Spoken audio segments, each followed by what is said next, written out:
شرمناک حقیقت ہے کہ چیف جسٹس آف پاکستان نے پرائم منسٹر شہباز شریف جو جعلی وزیر اعظم ہے اس کے ساتھ ملاقات کی، اور ریٹائرڈ جج بھی وہ جو ماشاءاللہ اتنا کمپلائنٹ ہے کہ اس سے کچھ بھی لکھوایا جا سکتا ہے۔ یہ مٹی پاؤ ہم نہیں ہونے دیں گے۔ انصاف صرف کرنا نہیں چاہیے، انصاف ہوتا ہوا نظر بھی آنا چاہیے کہ ایگزیکٹو اور اسٹیبلشمنٹ وہ عدالتی معاملات میں مخل ہو رہی ہے، مداخلت کر رہی ہے، من پسند فیصلے لیے جا رہے ہیں، بلڈوز کیے جا رہے ہیں۔ آئی ایس آئی اس وقت اور اسٹیبلشمنٹ اپنی مرضی کی بینچز بنواتی تھی اور مرضی کے جو ہے فیصلے لکھواتی تھی اور کرواتے تھے۔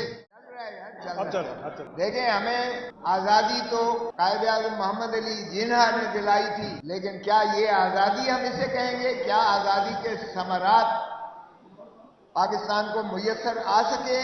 کیا سانس لینا ہی آزادی ہے؟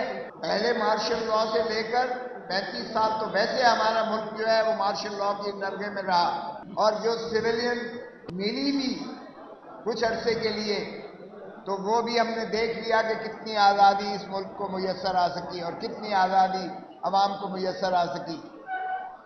آج اس کا شاخسانہ 6 ججز کی جو انہوں نے مراسلہ لکھا ہے سپریم جوڈیشل کاؤنسل کو، اور جو سپریم کورٹ کی پوری عدالت نے، پوری ججز نے 2 دن اس پر زیر حاصل بحث کی، میں سمجھتا ہوں یہ ایک شرمناک حقیقت ہے کہ چیف جسٹس آف پاکستان نے پرائم منسٹر شہباز شریف جو جعلی وزیر اعظم ہے اس کے ساتھ ملاقات کی۔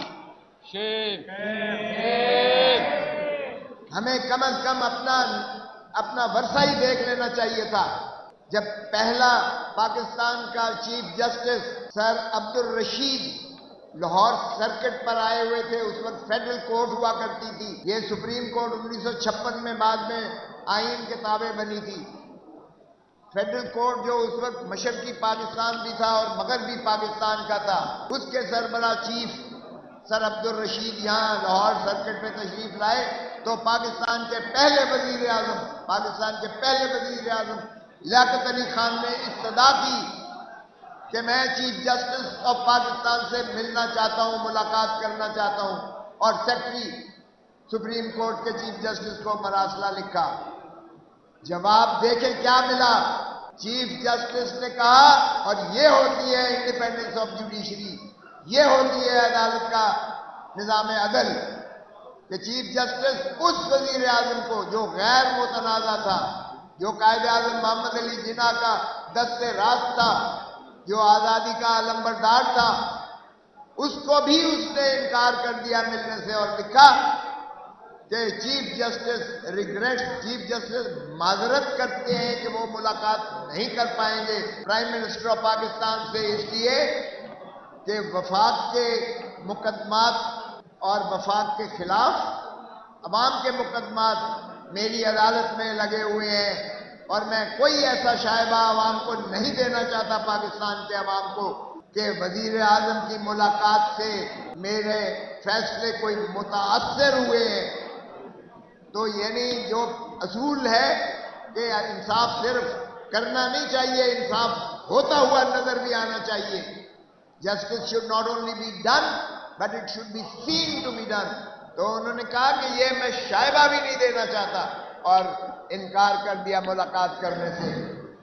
اور تم کیسے چیف جسٹس ہو قاضی فائز عیسیٰ کہ جس کے خلاف شکایت کر رہے ہیں 6 ججز شکایت کر رہے ہیں ایگزیکٹو کے خلاف کہ ایگزیکٹو اور اسٹیبلشمنٹ وہ عدالتی معاملات میں مخل ہو رہی ہے، مداخلت کر رہی ہے، اور ججز نے لکھا اس میں کہ ہمارے تو بیڈ روم میں بھی انہوں نے ویڈیو اور آڈیو کیمرے لگائے ہوئے ہیں، اور ایک جج صاحب کا برادر نسبتی کو اٹھا کر لے گئے اور بجلی کے کرنٹ لگائے گئے، ایک سٹنگ سینئر پیونی جج کے برادر نسبتی کو، اور اس کے بچوں کو بھی لے کر گئے۔ اس سے زیادہ ہراساں کیا کیا جا سکتا ہے؟ اور پھر جس سیشن جج کے گھر پہ انہوں نے پیٹرول بم پھینکا، اس کی شکایت جب کی گئی اور چیف جسٹس کے پاس آئی، بجائے اس کے کہ ان کے خلاف کارروائی کرتے جنہوں نے اس کے خلاف یہ حرکت کی، اس سے الٹا اسے جو ہے OSD بنا دیا اس سیشن جج کو، اور پھر اسے ریپیٹریٹ کر دیا پنجاب میں، کیونکہ وہ ڈیپوٹیشن پہ آیا ہوا تھا۔ تو یہ ہے نظام عدل جسے جکڑ کر زنجیروں میں باندھا ہوا ہے، اور یہ صرف اسلام آباد کی ہائی کورٹ تک نہیں ہے محفوظ، یہ ساری عدالتوں میں میں سمجھتا ہوں پاکستان کے، ہائی کورٹ لاہور میں بھی ایسے ہی ہے، ہائی کورٹ پشاور میں، ہائی کورٹ بلوچستان میں، ہائی کورٹ سندھ میں، ان کے بھی یہاں ایسے ہی نرگا کیا گیا ہے، تنگ کیا گیا ہے۔ تو کیا ایسے ہے نظام عدل؟ آپ اس کو کہیں گے کہ نظام عدل آزاد ہے؟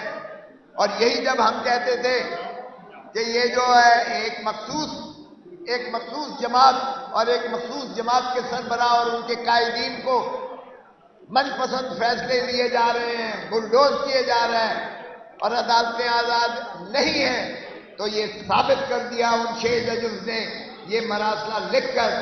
اور شوکت صدیقی کے کیس میں جب سپریم کورٹ نے یہ فیصلہ کیا کہ جو DGISI اس وقت اور اسٹیبلشمنٹ اپنی مرضی کی بینچز بنواتی تھی اور مرضی کے جو ہے فیصلے لکھواتی تھی اور کرواتے تھے، اور جب شوکت صدیقی نے انکار کیا تو ہم نے ان کے خلاف تو کوئی کارروائی نہ کی، لیکن سپریم جوڈیشل کاؤنسل نے شوکت صدیقی کو ہی فارغ کر دیا۔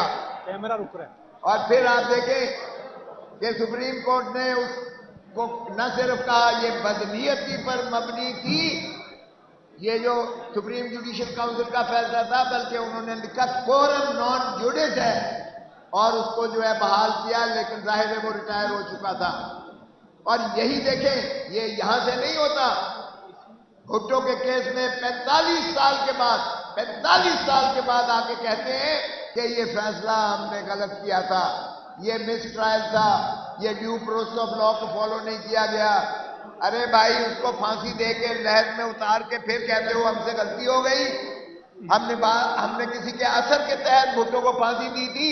خدا رہا 45 سال مت لینا 45 سال کے 9 مئی کا شاخانہ، جو یہ 9 مئی کا آرکیسٹرڈ ایک ڈرامہ جو رچایا گیا، ایک اور ہارٹ تھراب ہر دل عزیز پاکستان کی دلوں کی دھڑکن وزیر اعظم کو منہدم کرنے کے لیے اور اس کی جماعت کو بکھیرنے کے لیے اب 45 سال مت لینا۔ انصاف کرو، انصاف کی متمنی ہے قوم، انصاف کی متلاسی ہے، انصاف کی متمنی ہے، متجسس ہے اور ملتمس ہے۔ اور آپ کا کیا خیال ہے کہ یہ جو لالی پاپ دیا ہے وزیر اعظم نے، شرم آنی چاہیے۔ پہلے لکھتے ہیں کہ یہ نامناسب تھا جو 6 ججوں نے یہ مراسلہ لکھا ہے، یعنی فیصلہ حکومت نے پہلے ہی دے دیا کہ یہ غلط لکھا گیا ہے، یعنی 6 ججز کو الٹا انہوں نے کٹہرے میں کھڑا کیا ہے۔ اور پھر ایک ریٹائرڈ جج، سپریم کورٹ کے چیف جسٹس ریٹائرڈ کو سول کمیشن بنا دیا ہے۔ آپ سب وکیل ہیں، جب ایک جج فیصلہ کرتا ہے تو سپریم کورٹ کے 2 جج سن سکتے ہیں، جب 2 جج یہاں فیصلہ کرتے ہیں تو سپریم کورٹ کے 3 جج سنتے ہیں بیٹھ کر، یا 5 جج سنتے ہیں۔ اور یہاں تو 6 ججز کہہ رہے ہیں ہمیں انصاف دو۔ وہ 6 ججز پر آپ ایک ریٹائرڈ جج کی کمیشن بنا رہے ہو۔ اور یہ ایک ریٹائرڈ جج صاحب کا بھی ذرا میں بتا دوں یہ کس طرح چنا گیا ہے۔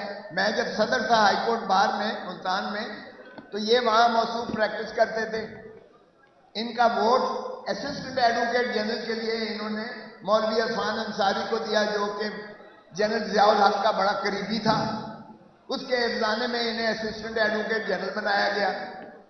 پھر ان کو جو ہے یہ کرتے کرتے جب یہ ماشاءاللہ جج بن گئے تو انہوں نے نواز شریف کا 8 سال کی کنڈون کی ڈیلے، 8 سال کی، آج تک تاریخ میں نہیں ہوا، 8 سال کی ڈیلے کنڈون کر کے انہوں نے نواز شریف کو بری کیا سپریم کورٹ میں۔ پھر صرف بری نہیں کیا، شہباز شریف کی نااہلی کو انہوں نے نظر ثانی میں ریویو میں انہوں نے جو ہے ریسٹور کیا اس کو، اور بحال کر کے اس کو وزیر اعلیٰ یہاں بنوایا۔ تو یہ ماشاءاللہ ان کا جو ہے، اور پھر ان کا بھائی جلیل عباس گیلانی جو ہے وہ فارن منسٹر رہا ہے پچھلی کیئر ٹیکر گورنمنٹ میں، اور موجودہ بھی ماشاءاللہ وہ ایڈوائزر ہیں ٹو دا فارن افیئر۔ تو ان کے تعلقات شریف فیملی کے ساتھ جتنے قریبی ہیں آپ کی سوچ ہے. اور پھر آفرین ہے اس کے بیٹے کو جس نے لیٹر لکھا ہے، باقی وکلاء کے سمیت لیٹر لکھا ہے کہ نہیں، ججز کا جو ہے ایک پورا کنسورشیم بننا چاہیے اور کنونشن ہونا چاہیے. اور اسی میں ہم بھی کہتے ہیں کہ فل کورٹ، سپریم کورٹ کی فل کورٹ بیٹھ کر اس معاملے کو، یہ بہت سنگین بات ہے اور وگرنہ 9 جج سے کم نہیں ہونے چاہیے، کیونکہ آپ کے پاس 6 ججز نے نالش کی ہے. یہ ہو نہیں سکتا ہے کہ ایک ریٹائرڈ جج اسے سنے، اور ریٹائرڈ جج بھی وہ جو ماشاءاللہ اتنا کمپلائنٹ ہے کہ اس سے کچھ بھی لکھوایا جا سکتا ہے. یہ مٹی پاؤ ہم نہیں ہونے دیں گے. یہ اس لیے یہ بہت سنجیدہ مسئلہ ہے. آج تمام وکلاء کو متحد ہونا پڑے گا. آج تمام وکلاء کو سیسا پلائی دیوار کی طرح مقابلہ کرنا پڑے گا. آج اسٹیبلشمنٹ ہر چیز پر چھائی ہوئی ہے. انہوں نے عوام کا مینڈیٹ چوری کیا ہے. انہوں نے جعلی وزیر اعظم بٹھایا ہے جو اپنے حلقے سے ہار گیا ہے. انہوں نے جعلی وزیر اعلیٰ بٹھائی ہے جو اپنے حلقے سے ہاری ہوئی ہے. انہوں نے قبضہ کیا ہے، عورتوں کی سیٹوں پر قبضہ کیا ہے. انہوں نے جو ہے مائنورٹیز کی سیٹوں پر قبضہ کیا ہے. اب یہ سینٹ پہ قبضہ کر رہے ہیں، اور یہ انہوں نے جو کیپچر کر رکھا ہے، انسٹیٹیوشنل کیپچر کیا ہے. انہوں نے سانس لینا عوام کا جو ہے دشوار بنا دیا ہے. پاکستان غلامی کبھی قبول نہیں کرے گا، اور یہ وکلا زنجیرہ توڑ کر انشاءاللہ آزادی لے کر رہیں گے. انشاءاللہ پاکستان زندہ باد.